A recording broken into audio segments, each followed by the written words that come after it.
चलिए, अब हम लोग देखने वाले हैं प्रश्नावली 9.1 का क्वेश्चन नंबर 8। ठीक है, चलिए इसको भी अच्छे से समझते हैं और इस क्वेश्चन को सॉल्व करते हैं। कह रहा है एक पेडस्टल के शिखर पर एक 1.6 मीटर ऊंची मूर्ति लगी है। अब देखिए, कहने का मतलब है एक कोई पेडस्टल है जिसके शिखर, शिखर मतलब क्या, उसके ऊपर, पेडस्टल के ऊपर कह रहा है कि एक 1.6 मीटर ऊंची मूर्ति लगी, यानी कि एक कोई पेडस्टल है जिसके ऊपरी भाग पर सबसे ऊपर क्या लगा हुआ है, 1.5 मीटर का एक मूर्ति लगा हुआ है। तो सबसे पहले हम लोग पेडस्टल बना लेते हैं। यहाँ पे पेडस्टल कहाँ पे बनेगा, भूमि पे न बनेगा। चलिए, तो यहाँ पे हम लोग भूमि बना दिए और यहाँ पे एक पेडस्टल बना देते हैं। ये हो गया पेडस्टल।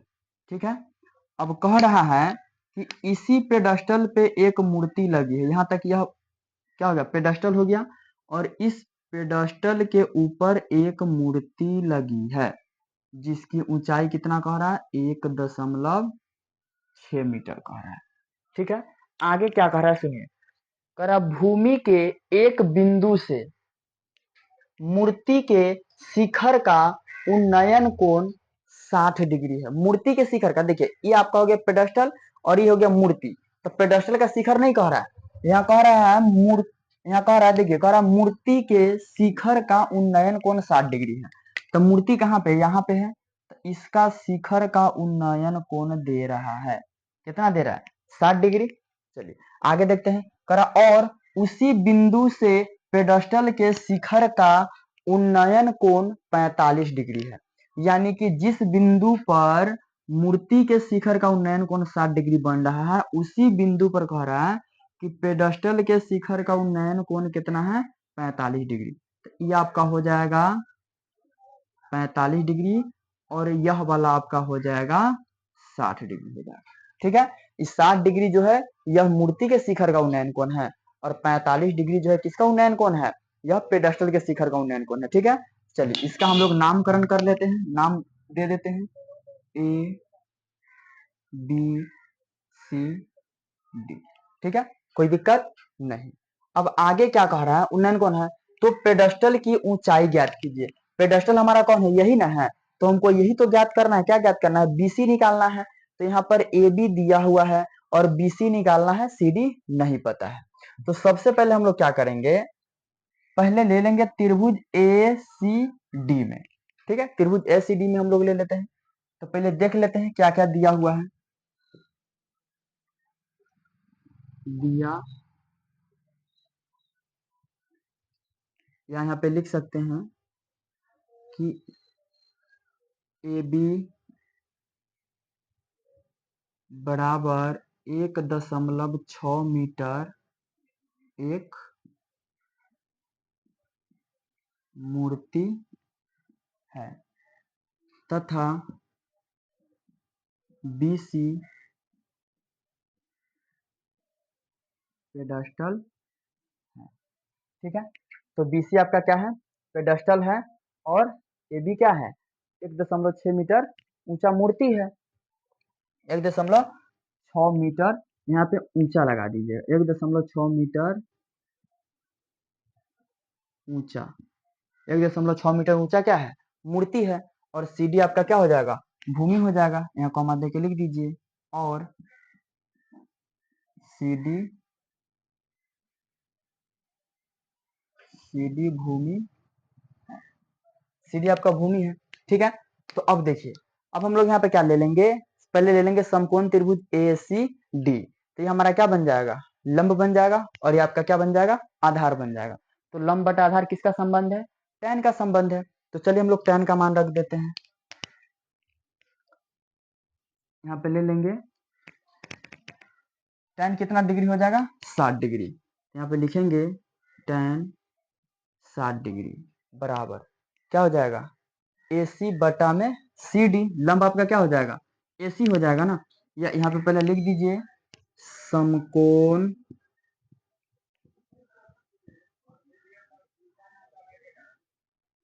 त्रिभुज ए सी डी में, ए सी डी में क्या हो जाएगा, tan 60 डिग्री बराबर लंब होता है तो लंब क्या है AC, अब बटा में आधार क्या हो जाएगा CD। ठीक है, अब देखिए, अब tan 60 का मान कितना होता है √3, तो tan 60 का मान रख देंगे √3 बराबर। देखिए तो क्या हम AC के जगह पे AB जोड़ BC लिख सकते हैं, यानी कि टोटल लंबाई को एक साथ नहीं लिख करके इसको और इसको अलग यानी कि जोड़ करके लिख सकते हैं। तो क्या हो जाएगा AC के जगह पे AB जोड़ BC, अब बट्टा में कितना हो जाएगा CD। ठीक है, अब देखिए, अब यहाँ पे क्या हो जाएगा √3 बराबर AB का मान दिया हुआ है कितना 1.6 प्लस BC बटा में CD, इसके बटा में कुछ नहीं है तो 1 है। अब यहाँ अगर हम क्रॉस गुना कर दे तो कितना हो जाएगा CD गुने √3 बराबर कितना बचेगा 1.6 प्लस BC। ठीक है, अब देखिए √3 इधर का थी में है गुना में, तो बराबर को उधर कहाँ चला जाएगा बटा में चला जाएगा, तो CD बराबर कितना हो जाएगा 1.6 प्लस BC बटा में √3। क्या आपका किसका मान आ गया CD का मान आ गया। ठीक है, CD का मान आ गया।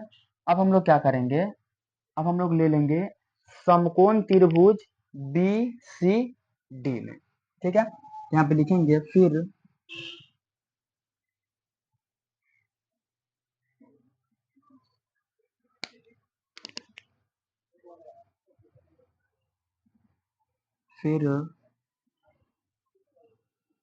समकोण त्रिभुज BCD में। ठीक है, समकोण त्रिभुज BCD में, तब BCD में फिर किसका संबंध आ जाएगा लंब बटा आधार tan का, तो BCD में कोण का मान कितना 45, यानी कि tan 45 डिग्री बराबर लंब कितना BC है, तब BC आधार कितना है CD, tan 45 का मान कितना होता है 1 बराबर BC बटा में CD, इसके बटा में कुछ नहीं है तो 1 है, तब क्रॉस गुना करेंगे तो क्या हो जाएगा CD को 1 से गुना करेंगे तो CD बराबर यहाँ पर क्या आ जाएगा BC को 1 से गुना करेंगे तो BC, यानी कि BC बराबर क्या है CD है। तो अब देखिए हमको निकालना किसका मान है BC का मान निकालना है, तो BC का मान निकालना है तो यहाँ पे CD का मान आया है, तो CD के जगह पर हम क्या करेंगे यहाँ CD बराबर BC आ गया, तो CD के जगह पर हम यह वाला मान रख देंगे। ठीक है, अब यहाँ पर लिखेंगे इसको मान दीजिए समीकरण 1 और इसको मान दीजिए समीकरण 2, यहाँ पर लिख दीजिए समीकरण 2 में CD का मान रखने पर, तो समीकरण 2 कितना है CD बराबर BC, तो CD के जगह पर मान रख देंगे 1.6 प्लस BC बटा √3 बराबर क्या हो जाएगा BC हो जाएगा। ठीक है, अब देखिए, अब इस सारे क्या कर देंगे इसको आप सीधा कर लीजिए, BC बराबर कितना हो जाएगा 1.6 प्लस BC बटा में √3। ठीक है, अब यहाँ पे क्या कीजिए, अब इसका हरों का परिमेयीकरण कर दीजिए, अब अगर इसका हरों का परिमेयीकरण कर देंगे तो कितना आ जाएगा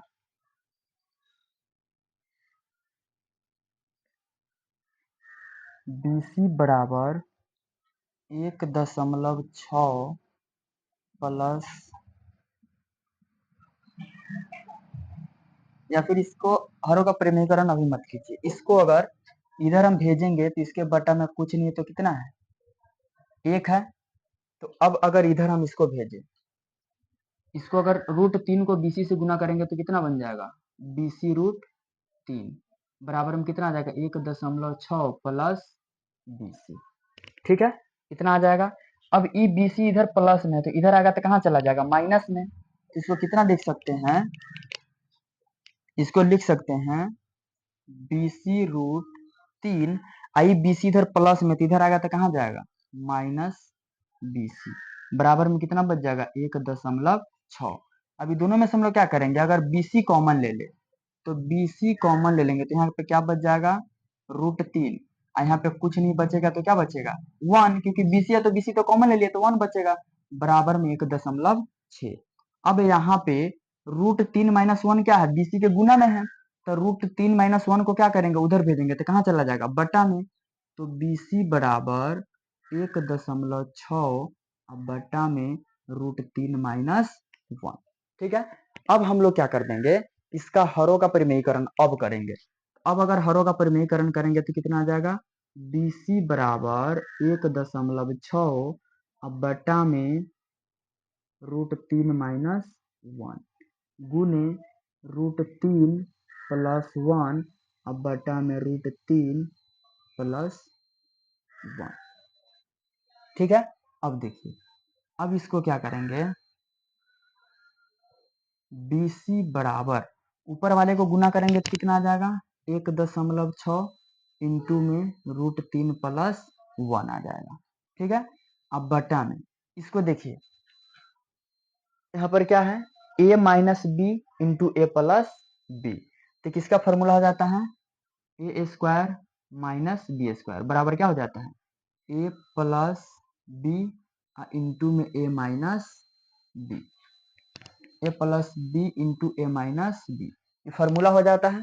ठीक है, तो अगर हम इसको a - b मान ले और इसको a + b मान ले, तो इस फॉर्मूला पे आ जाएगा a - b into a + b, आएगा कि नहीं आएगा, तो इसके जगह पर हम इतना लिख सकते हैं, a² - b², तो a² यानी कि a की जगह पे कौन है, √3 है, तो √3 और माइनस b की जगह पर 1 है तो 1², तो कितना आ जाएगा, BC बराबर 1.6 इंटू में √3 + 1। अब देखिए, √3 करेंगे तो कितना आ जाएगा, सीधा 3 आ जाएगा, और 1 तो 1 होगा। ठीक है, √3 करेंगे तो 3 ना आएगा, देखिए √3 गुने √3, तो 2 √3 के बदले हम 1 3 बाहर लिख सकते हैं, लिख सकते कि नहीं लिख सकते, आराम से लिख सकते हैं। तब यहाँ पे क्या करेंगे, BC बराबर कितना हो जाएगा, 1.6 इंटू में आपका आ जाएगा √3 + 1, 3 में से 1 जाएगा तो कितना बचेगा, 2। ठीक है, अब 2 से हम इसको क्या करेंगे, काट देंगे, तो 2 से इसको काटिएगा तो कितना बेर में कटेगा, 0.8 बेर में कटेगा। ठीक है, तो यहाँ पे कितना आ जाएगा, BC बराबर 0.8 इंटू में √3 + 1, ये आपका हो गया आंसर। ठीक है, यह हमारा है क्वेश्चन नंबर 8। इसका आप एक बार स्क्रीनशॉट ले लीजिए।